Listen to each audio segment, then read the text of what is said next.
5 حادثه تلخ برای بازیگران هالیوود. بازیگر اول تام کروز.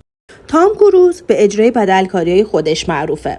توی فیلم مأموریت غیر ممکن قسمت فال اوت به معنای واقعی کلمه پاشو به خطر انداخت. توی این صحنه اون باید از یه ساختمون به ساختمون دیگه میپرید، اما نتونست کامل روی لبه فرود بیاد و مچ پاش شکست. با وجود درد شدیدی که داشت صحنه رو کامل کرد و بعد به بیمارستان منتقل شد و چند هفته فیلمبرداری متوقف شد. بازیگر دوم تام هنگس. وقتی تنها زندگی کردن توی جزیره سخت‌تر از بازیگری میشه. تام هنگس توی فیلم دور افتاده به قدری توی نقشش فرو رفت که سلامتیش به خطر افتاد. اون نه تنها 23 کیلو وزن کم کرد، بلکه دچار عفونت شدید پا شد و حدود 3 هفته طول کشید تا پاشو درمان کنه.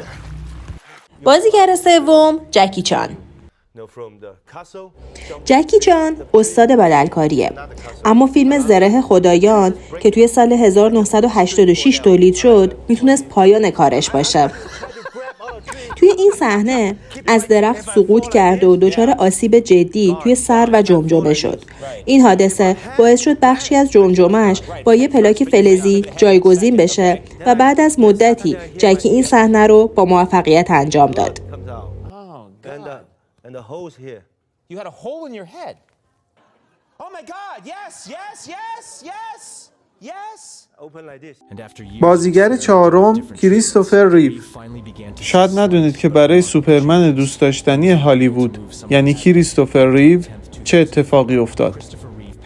در سال 1995 کریستوفر ریو توی مسابقه حرفه‌ای از سواری شرکت کرد، اما او در پرش از روی مانع نتونست درست عمل کنه و ریو از روی اسب به زمین پرت شد و این حادثه باعث شکستن گردنش شد و از گردن به پایین فلج شد. بازیگر پنجم لئوناردو دیکاپریو. وقتی لئوناردو دیکاپریو زندگیشو برای یه فیلم به خطر میندازه.